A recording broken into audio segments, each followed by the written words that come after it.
Welcome to yet another week of our 4.5 year verse by verse journey through all of God's inspired word. Today we return to the book of Leviticus, the rule book for Levites, and we read some more of what the Levites and the priests are supposed to do in relationship to the people they serve. Because remember, they are kind of the connection between the people and God and the people.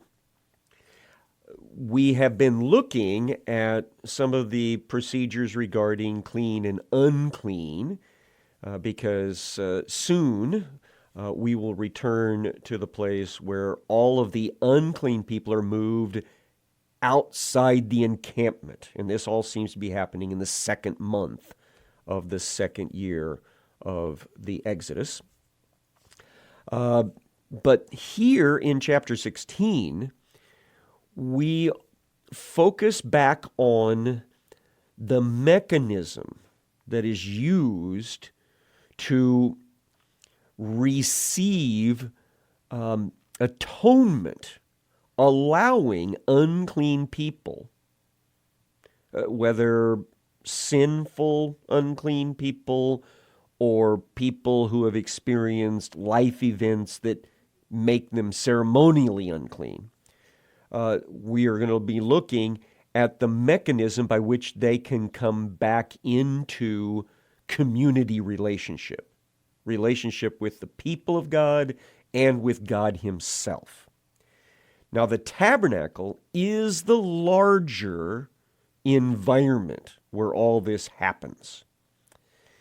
But there is a ceremony that we're about to see described that will take place every year to effectively recharge the tabernacle for its service of atonement.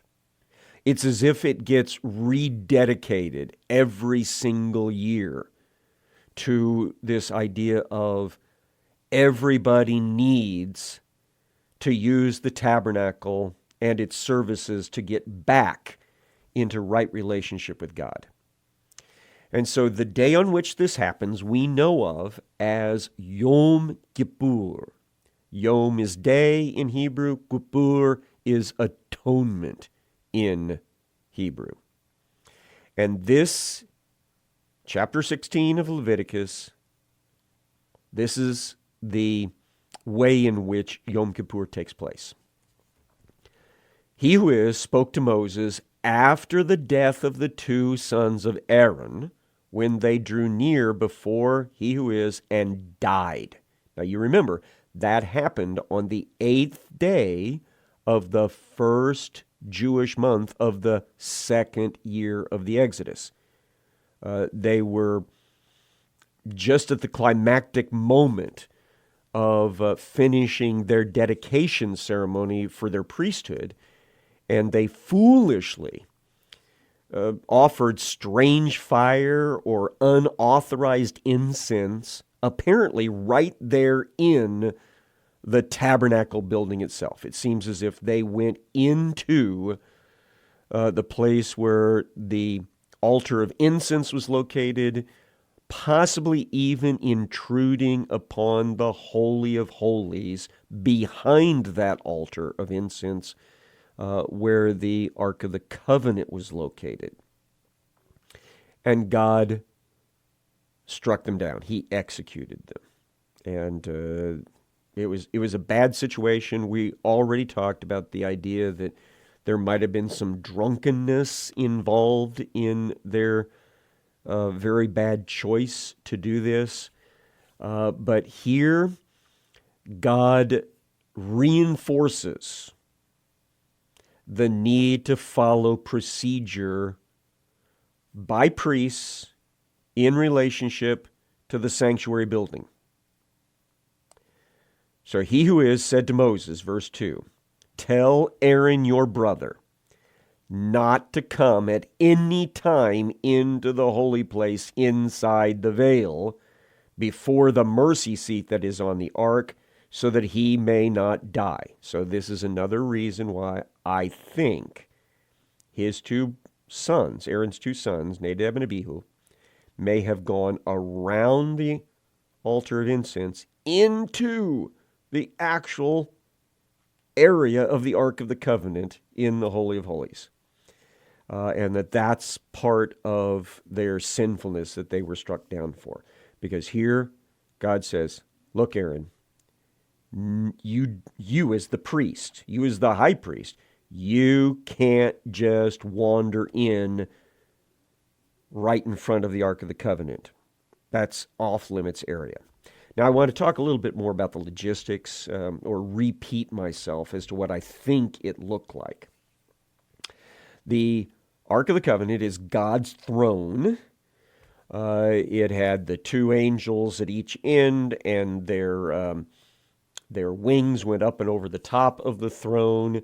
The place where a person would have been seated would have been the imagined or visualized location of God on this throne, and his voice emanated from above the mercy seat, which is the golden top that was put on this Ark of the Covenant. The carrying poles are on the short sides of the Ark of the Covenant, because this is a sedan chair. It is a portable throne. And those poles were never fully removed from their rings. They might have been slid forward a little bit after the ark was put in place, but they were never fully removed. And one of the reasons we know about that is because later in the description of Solomon's temple, the poles for the Ark of the Covenant are said to be protruding into the holy place, the area where the priests did their daily duty. So in my visualization of this, in my description of it, I believe those poles projected past the altar of incense, which was right there at the dividing line between the holy place and the most holy place. And so there's just a little bit of room on either side of the altar of burnt offering, the altar of prayer, where a person could get their hips through and go into the area right in front of the Ark of the Covenant. And so that's the arrangement, I think, that gets used on the day of Yom Kippur. Now, back to our text. For I will appear in the cloud over the mercy seat. So again, God is visualized as being there, seated upon that throne. But, verse 3 says, in this way Aaron shall come into the holy place. So the only way that he can come into that area behind the altar of incense, between the two carrying poles of the Ark of the Covenant, and in front of the mercy seat, into that very sacred place, is by following these procedures on one day of the year, the 10th day of the 7th month, known as Yom Kippur. So here's the procedure.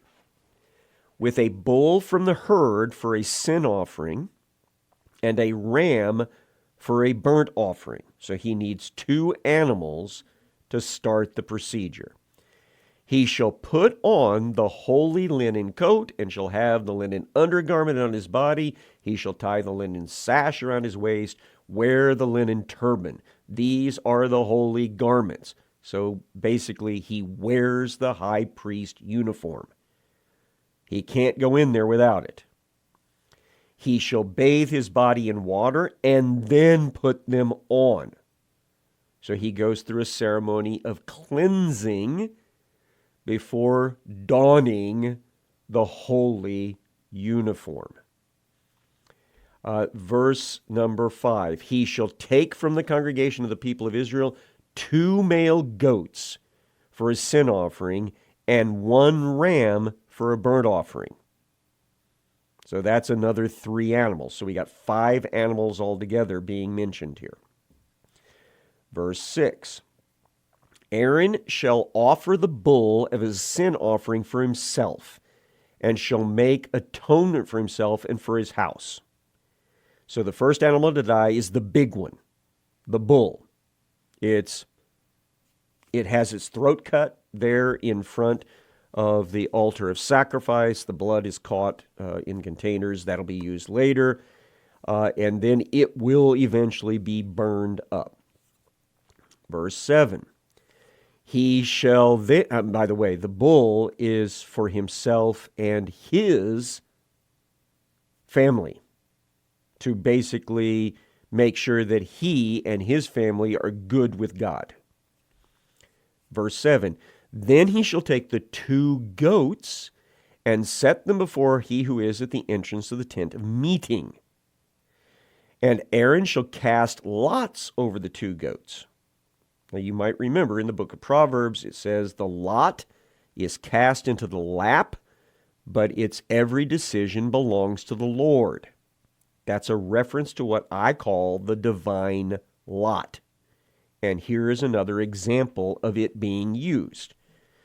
Basically, Aaron prays and says, Lord, here we have 2 animals, both perfectly holy to your use.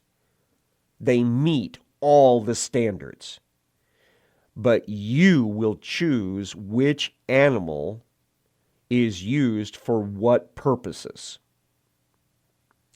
Now, one lot is going to be for he who is. That's the animal that will have its throat cut, its blood caught, and it will become the sacrifice. The other lot will be for, and this is another one of those places that I have to come in and critique English translations. I think they are like way off base here because they paid too much attention to medieval and rabbinical teachings that were off base. It says Azazel. And I'm looking in the English Standard Version right here, and it's got a footnote to it.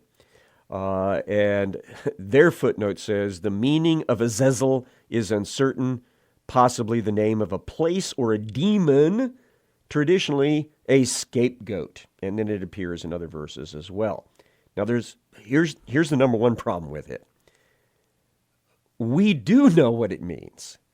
And one of the ways that we know what it means is because Greek-speaking and Hebrew-speaking Jews of the 4th century BC, excuse me, the 3rd century BC, we're talking about right around 280 BC, translated Hebrew into Greek. And at this particular point, they used a word that means the going away goat. That's exactly what it means. And when you look at the Hebrew wording, guess what? The first component, azal, is goat.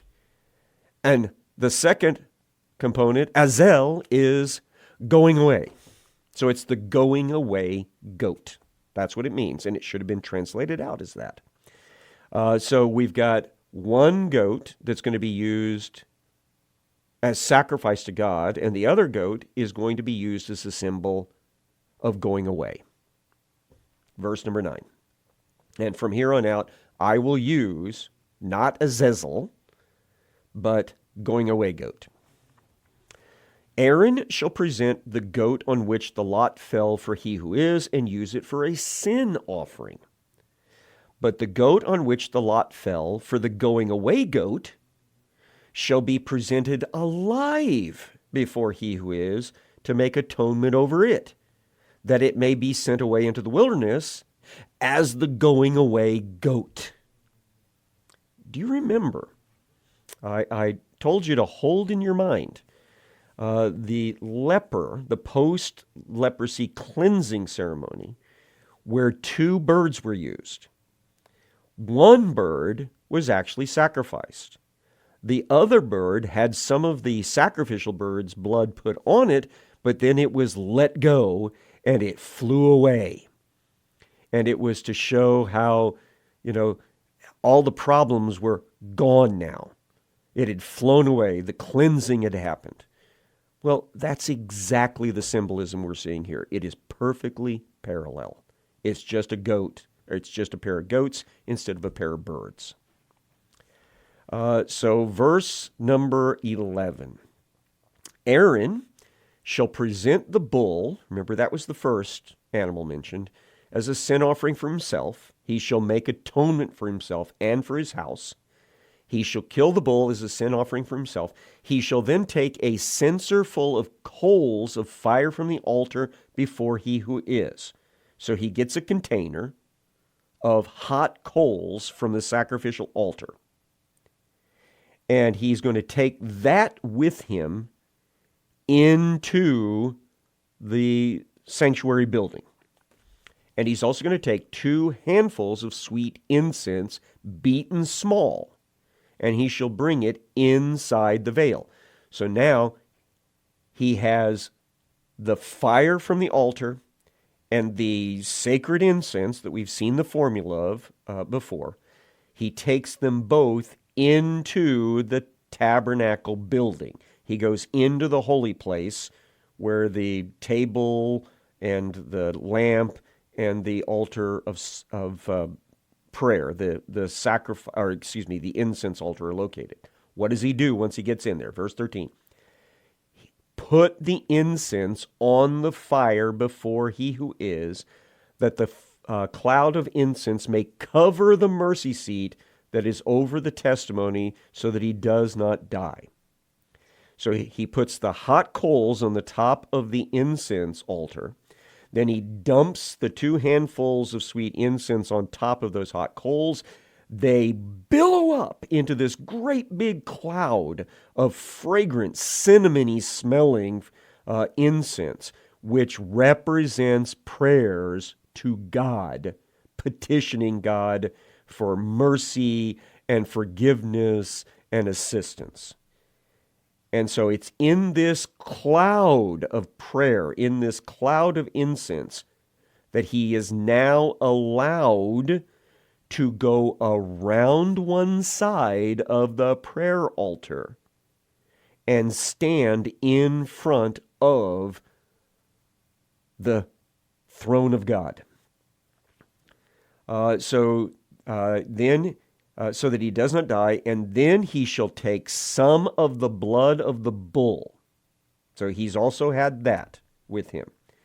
And he will sprinkle it with his finger on the front of the mercy seat on the east side. Remember, the tabernacle building faces the east, and so does the throne of God. The seat is open toward the east. So he sprinkles some right there on the east side of the mercy seat, and also in front of the mercy seat, he shall sprinkle some of the blood with his finger 7 times. 7 being a symbol of completeness because of the day of the week. 7 days make the week. Verse 15, then he's going to go back out because now he's taking care of his sin. He's made things right with God for himself and his family. Verse 15, he shall then kill the goat of the sin offering that is for the people. That's the goat that the lot fell to for sacrifice. And he will bring its blood inside the veil and do with its blood as he did with the blood of the bull, sprinkling it over the mercy seat and in front of the mercy seat. So this happens pretty quickly. The little cloud of incense, I doubt, will need to be refreshed. It's possible it might have been, but it's going to be hanging around for a good long time in that enclosed space. But he walks back into the holy place of the temple and then past the altar of incense, the altar of prayer, and stands in front of the mercy seat, the throne of God, and he puts some of that goat's blood right down on the mercy seat itself and sprinkles the 7 times in front of it as well. Symbolic of God, forgive us. Now, the entire complex of the tabernacle is set up for daily sacrifices where that is a major petition. God, forgive us. The Yom Kippur ceremonies takes it one step closer to God, because this is the only day where the high priest goes right in front of the throne of God, right in front of the Ark of the Covenant. So that is why I like to characterize it as this is the day on which the whole purpose of the tabernacle is recharged. It is dedicated. It is focused for everyone to understand. If we do not have access to God's throne through the blood of the perfect sacrifice, we are in deep trouble, because we will have to bear the penalty for our sins. And of course, the penalty for sin is death. Back to verse 16. Thus he shall make atonement for the holy place, that's the tabernacle building, because of the uncleanness of the people of Israel and because of their transgressions, all their sins.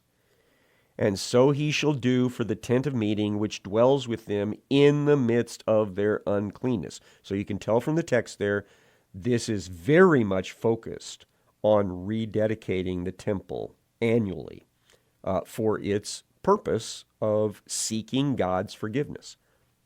Now, verse 17 says, no one may be in the tent of meeting from the time he enters to make the atonement in the holy place until he comes out and has made atonement for himself and for his house and for all the assembly of Israel. So the Yom Kippur ceremony supersedes anything being done by the priests on this same day. Because remember, the priests are required to go in first thing in the morning and offer the daily sacrifice, the daily incense, prayer time, and then to go in at the evening or at the end of the day to repeat that with the twice daily sacrifice and incense, the hour of prayer, as the New Testament refers to it. That ceremony can't go on until the high priest has done this ceremony. They can't be done at the same time. Then, verse 18, after he comes back out, after he's done the two atonement ceremonies, first for himself and then for the people. Verse 18, then he shall go out to the altar that is before he who is, and make atonement for it, and shall take some of the blood of the bull and some of the blood of the goat, and put it on the horns of the altar all around it.